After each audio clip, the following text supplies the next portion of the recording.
I said to Sandy I would do this video for him.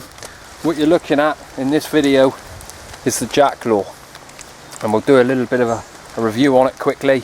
There it is, 4mm thick, 01 steel, a true Scandinavian grind, 22 centimeters of full cutting edge there, a nice ash handle, 2 brass pins, there you go, and then you got the lanyard hoe with the skeleton on it. Love it. Been using this knife out in the woods today. You'll have to excuse me guys if my hands are a bit shaky and my knife skills ain't that good. I've been working really hard out in the woods, and my hands is just cut to bits at the minute. Can't wait to get home, get in the bath and sort them out a little bit. I don't know why, it'll be the same again tomorrow and the next day and the next day. So moving on, what Sandy did with this knife was put a tip on it. So for guys that like the bow drills, there it is. You can basically drill into wood. I've used it, I've tried it. I'm going to do a zoom in on it. There it is. And I have been drilling a bit of wood with this today. This wood here is solid. It's really hard, seasoned. It's been here for like 2 or 3 years now. But you can see by that tip, no problems at all. Most knives, in my experience, when you start drilling out tips like that, start blunting in. So guys, what I want to show you a little bit close up there, and let me zoom out. Technology today, eh? I can use a knife, but I can't use a camera yet. Still stupidly sharp, just razor sharp, taking hairs right off my arm. And that tip, I've drilled a fair bit with it today, no problems at all. I'll zoom out a bit more, and we're going to do a few little cut tests on it. All I've got is some sycamore. I'm going to use a bit of sycamore. A lot of bushcrafters out there, guys, even in the States, I know you get sycamore because it originates from there. Over here we call it a weed tree, but it's great for carving or anything like that, bushcrafting. So if you can't get hold of a chestnut or anything like that, the sycamore tree, it's a great little tree. It'll help you out. The wood's non-toxic, so you can use it for carving, and a lot of people still use it for carving now, and it's becoming quite a popular wood in the bushcraft community. So what I'm going to do, I'm going to try and make a teeler for you. Now a lot of people I see are using knives, don't cut with them right, and if I come in here a little bit, I'll zoom out. There you go. I'm going to zoom out as much as I can. If you're struggling to cut your wood, guys, put the knife into your chest like that and just pull your bit of wood back, and you can see you can get big power cuts on it. No problems at all. What Sandy's done is very cleverly giving you a really generous handle, nice big thick, so what happens, your hands don't get tired using it. A lot of modern knives, you'll find that the scales are really compromised, thinned down to take the weight out of the blade. That's all very well, but try using it for long periods out in the woods, you get tired hands. And if you find that your hands are always getting tired when you're using your knife, it means you've got a badly fitted handle on it. So there's a nice little pointer for you guys. Though I've only learnt through experience on that. This knife here, done a lot of chopping today. My hands ain't getting tired. My hands are sore from a lot of chainsawing work. There's me tapered end that I want. I'd split that down, and a lot of people, guys, will end up pushing that in towards them. Try not to do that. You can take your hands off. I'm going to zoom in a little bit. We're going to do a bit of chopping. I want to chop this in half. I want to chop it to the size I want. There's a nice thick part of the wood. Try and get it in camera view for you. There you go. Now you can see the 22 Scandinavian grind on it. On wood like this, it just chunks it out. Now these knives really ain't much of a, shouldn't be designed for chopping, but Sandy, I don't know where you've done it, but I found this awesome for chopping today. I've been cutting things up that I wouldn't normally bother with. I've been having great fun with it. I'll put a little stitch in there, look. Can I zoom that up a bit? Zoom it out a bit, you may be able to see a bit more. Ooh, just a little bit more. Maybe. You should be able to just see that. Trying to keep in camera view. There you are, put a little bit on that end. I want to put a point on that end. But what I want to try and do is some push cutting on this, just to see if it can do it alright. I'll zoom right in on that tip. I want a knot there, guys. A lot of people, when they push cut and they hold the knife wrong. With a nice generous handle, you can move back on the blade and you can push from there. Now having the extra length there, no problems at all. having the extra length. I'm sliding all over the place on this board. It's not Sandy's knife. It's that it's been so wet today. I'm soaked through. I can't wait to get home, put on some dry clothes. There you go. I'll zoom back out again. I bet Ramy has never has this problem. He's probably got a camera crew with him. I've got to zoom in and out myself. There you go. There's a simple tealer, mate. No problems at all. And for the guys that go camping, I'm going to try and make a bit of a peg for you, a tent peg or something like that. Oh, big branch, big branch. I want to chop these off. Let's just see how it does. Normally I'd cut him there, but I'm not going to. I'm going to cut the 3. No problems. The little one come off and I didn't even know I was hitting it. No problems. Any chipping on the blade? None at all.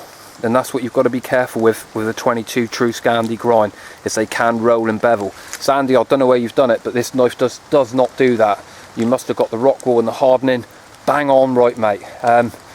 This knife, when I get home, a little bit of a strop, it'll still be razor sharp. In fact, by the time I go home, it'll probably still be razor sharp, because I can't blunt in it. So moving on, I'm going to try and carve a bit of a peg for you, alright? What I want to do is I'll tell you what I will do. I'll show you another little cutting method, and this is a benefit. Put knife into the knee so it's always safe, and make sure your arm does the work, like a saw in action on the blade. And this is where your 12 centimetre, the extra length, really comes into its own on a bigger knife. Now, I know the Jacklore at the moment, Sandy's going to be slightly smaller blades. I don't think that'll be a problem. Can you see it? Just wants to eat. It's just biting that wood and eating it. There's a bit of a pointlet, neaten that up a bit, although it don't really matter. There's a point. I want to carve a little bit of a peg, so I'm going to chop them again, zoom in a bit. There you go. I'll have me peg that big. It wouldn't take you long to carve a few pegs like this. There you go, job done. A few hits. I could hit it harder if I want to, but I don't really want to. I'm enjoying this knife too much at the moment. This was number 6 that Sandy made, and he very kindly made it for me for my birthday. And Sandy, boy, I'm glad you did, because this is all of a sudden become my number 1 choice out in the woodlands at the moment. What a fantastic knife. Real pleasure to use it. The 01 steel, you've got to be a bit careful with it, can rust. That's not a problem for me. I'm going to get home, I'll wipe it over with a tough cloth, no problems at all. And with that, I'll use a bit of linseed oil or even turf right over it. Job done. So I'm going to carve a little bit. Now, when you're wearing, guys, a lot of people, I see them choking right up on the blade there. And you imagine you're not getting full lever there. What you need to do is you need to come back. And with a nice big handle on it, look, I've got plenty of room there. I've got 4 fingers, or nearly got 5 fingers on there, and I've still got room up here to bite into the wood. No problems at all. A little bit of that, a little bit of that, no problems. There it is, there's me peg. Alright, there you go. Everyone happy with that? Job done. Let's move on. So, I just like chopping things. I like to show you how to chop things. Admittedly, guys, this is not thick stuff. This is quite easy stuff. You'd expect most knives, barring a few I've got and I've managed to actually ruin, would do. So, as you go on and moving on from that, I'm going to skin a little bit of bark off just to show you about the control. And this is where you want to come up, because you're choking up on the blade and there should be no pressure, and your cutting edge should do all the work here, so there's no pressure involved. There you go. Now, what you've got to remember, and which I've found I've really got used to now, is a true Scandinavian grind. Boy, it just wants to fly through the wood, and I mean, it's just ridiculous how it does that. So there's a few little cut tests. I have battened with it, guys. I've run out of wood basically. I mean, I've done all that. I've done everything with it. So what do I think about the Jacklore? And I'm going to sum this up for you guys. If you're out in the field and you want a knife that's a working knife, then look no further. This knife here can do it for you. This knife today, I've believe you me guys, I've got a few videos. I haven't managed to get it all on camera. I've been more interested in my own experiences with it and learning with it. And for me, Sandy, you've done a great job. This knife passes the tests. I've been flying through wood with it all day. It's been not a problem. I mean, as you can see, I'm getting quite soaking wet, and I have been wet most of the day. But no slippage on the handle at all. I love the ash handle on it, mate. I've put some linseed oil on it again when I go home, maybe 2 or 3 coats of that, just to make sure it's all sealed properly. Most importantly, the 22-inch Scandinavian grind, there's no chipping on it, guys. And will it still shave? Well, there's only one thing to find out. No matter what way you want to shave with it, this knife is just popping the hairs off of my arm. And I don't know whether you can see these patches appearing, eh? But I'll tell you what, it beats waxing, guys. So, hopefully you've enjoyed that. I'm still out here playing in the woods, not for much longer though. I can't wait to get home. Like I say, I've been out in the woods working all day. My hands are not in the best of condition at the moment. That's the thing with it. You work outside, you've got to put up with a little bit of punishment now and again.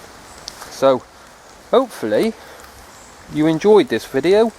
Hopefully I get it uploaded to you on YouTube. That's if a tree don't fall on me or something daft like that. Stranger things have happened. I've got a load of rain front coming in. I've got blue sky up in front of me. I've got big black rain clouds coming over the top of me. And with my luck today, it's going to rain on me again. Oh well. Your skin's waterproof. But chopping with this knife, guys, no problems at all. And for people out there, you know, who go out and buy themselves knives and all that, just remember, guys, the more practice you do, the better it is. Be positive with your cuts, but take your time on your cuts. Learn how to hold your knife right, and learn how to handle the size of the blade that you're using. Like I say, this knife, the blade size is fairly long. It's not a problem. I'm used to a blade size slightly smaller than that. I'll even go to using the Izula and knives like that. I'll tell you what, it's going to be hard to go back after having that full 12 centimeters of cutting edge, and it's going to be really hard to go back to using a convex grind for woodland work out in the field like this. So there you go. Hopefully you enjoyed the review. I'm still waiting for Monty's sheath to come. He's made a custom Kydex sheath. I can't wait to get my hands on that one. So hopefully you can see, if I can zoom in, I'll just leave you with that tip test again, because that's my favourite part of this knife, is to be able to drill out wood. No problems at all with it. This is awesome. So I'll be here all night just yapping on about it. As like I say, it's so much fun using this knife. It's been a great piece of kit. Sandy, thanks very much, mate. You're a true friend, mate. What a birthday present this turned out to be. Jacklore number 6. Guys, I know Sandy's talking about doing a load more of these knives and selling a few of them. I've got no idea about pricing or anything like that, but I'll tell you one thing, and I'm not saying this because he gave me this knife. If it wasn't no good, I would have told him. He wanted honest feedback. Sandy, don't touch it, mate. If it ain't broke, don't try and fix it. So guys, with that in mind, I'll speak to you all on the next one.